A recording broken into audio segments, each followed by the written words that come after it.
What up, everybody? Knife nerds. It's good to be back with you again in knifedom. I have got some Chinese knives to look at today. It's a Chinese spring, and we've got three that I've acquired fairly recently in the last month or so. Starting with the Land 912 or 9103. Then we've got the Ruike P801, affectionately known in other circles as Rake. And I was thinking it'd be kind of cool if we have these two companies merge and we can call the knife Rake Land. That would be awesome. But I'm going with Ruike. And if you've watched my other video on that, you know my justification or my reasoning. Just my opinion. Here is the FH11. Beautiful knife. It's got the carbon inlaid handles. Boy, that's a good looking knife. Out of the three, that's the best looking knife in my opinion. The Land, going back to the top, is my favorite EDC of the Chinese stuff that I currently own. It is obviously takes its cues from the Sebenza 21. It's slightly scaled down from the large Sebenza. And is slightly larger than the small. It's kind of right in between, but it's a very nice size, very just functional overall. It's got that nice drop point blade, 12C27 on the blade. And overall, the knife is so rock solid. Out of the box, everything was basically just right on the money with this thing. The detent was a little bit strong, took a little bit to break it in, but once that was broken in, it was just been a great knife. That's probably the one that I prefer to carry overall. The Ruike, the first one I got was not so good because it was heavily skewed, the blade was. So I sent it back to Amazon and they shipped the second one to me, and that one was right on the money. So I was very pleased with it. I did not like the blue anodized clip. So as you can see here, I removed it in favor of going with the stainless steel. That was not difficult to do. I have a video on that. Check it out. And I like this quite a bit better. I think it just looks a little bit more classy, makes the knife look a little less cheesy, I don't know, like just a little more high quality knife than that blue anodizing. Maybe if they went with like a matte blue finish or something, it'd be a little better, but I just didn't like it. But the knife is very nice overall. It is so sleek and slim, the profile on it. It goes into the pocket very nicely once it's holstered in there. Another complaint though with this guy is the screws for the clip. Because they sit high, they tend to snag onto the jeans, so it'd be great if Ruike would modify that. I would say go with what Ganzo did here. And even though it sits a little bit up off of the handles, it's still pretty low profile, so I don't have any issues with it when I'm holstering this knife into my pocket. So the Ruike, very nice. The other thing is, it can't be that difficult. Make it so that you can left-hand carry this knife like the other two brands do. You can carry either way on these. That's just a nice touch. It can't be that difficult to do. So Ruike, please add that in for the lefties. But other than that, very nice knife. This thing takes a razor sharp edge, put it on the sharp maker, and very, very, very sharp. So it's very nice.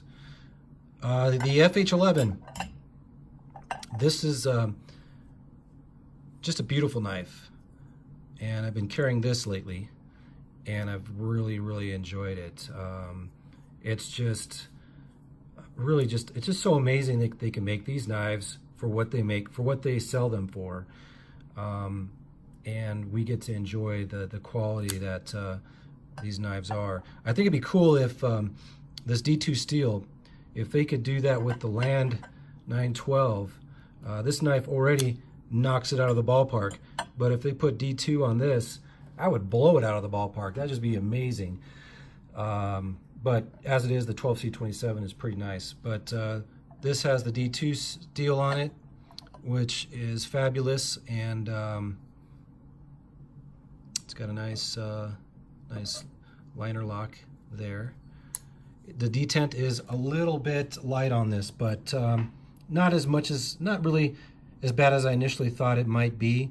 My concern was, you know, tip up carry in your pocket, that blade comes out a little bit. You know, you just didn't want to cut your hand on it or anything like that. So if you go down and up on it, the blade will come out. I showed that in the other video. So not a huge deal, but it is a little bit light. Detent is very good on this, the Ruike, and it is good on the land. The land, like I said, initially was actually hard to deploy, but once it breaks in, becomes really not an issue at all. But you will never have a problem with the blade coming out with really either of these knives. Whereas the case with this is it will. Check out that other video I did, and you'll see what I'm talking about. But great knives. I mean, it's just so cool that we can pick up these knives for all three of these were under $30. This one was about $23. You can get it on GearBest for $15. They're back in stock. You will wait to get knives from GearBest for about 3 weeks typically. If you go with the free shipping, and then you throw in the $1.30 for the insurance or whatever, you're looking at about 3 weeks if it's not back ordered. I still have a couple knives I'm waiting on. It's been over a month now. Initially, they did not show back ordered when I purchased them, but then later they said, yeah, they've been back ordered, and I'm going on, let's see, 5 weeks. So that's a downside with GearBest. But hey, if you're willing to wait, you're going to get a phenomenal price on especially the Land series, the 9103, the 9104s, the 911 that has the G10 Army Green scales. I got the Go Coma in this exact knife for $13.99 on GearBest, and it took 3 weeks to get it. It was not back ordered, 3 weeks. So, but are you kidding me? I mean, $14 for essentially this knife. It's just branded Go Coma. I'll do a review on that one too. But I mean, phenomenal. It's crazy that we can pick these knives up for the price that we can get them for.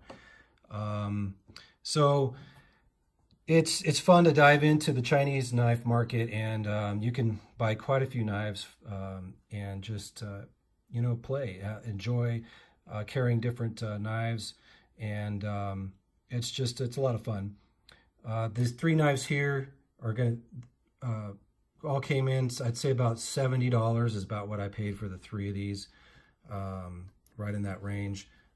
It could be less if, like I said, you get this one from GearBest instead of, I picked this up on Amazon. You know, so 23, 20, I think 28 for this one, 29. This was eBay. I had a $5 coupon, normally $28, so it was about 23 to buy this knife.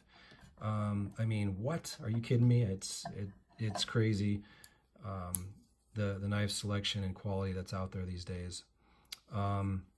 It's just really, really cool. So I wanted to just share that with you guys. Show you what I've been carrying lately and what I did with the Ruike.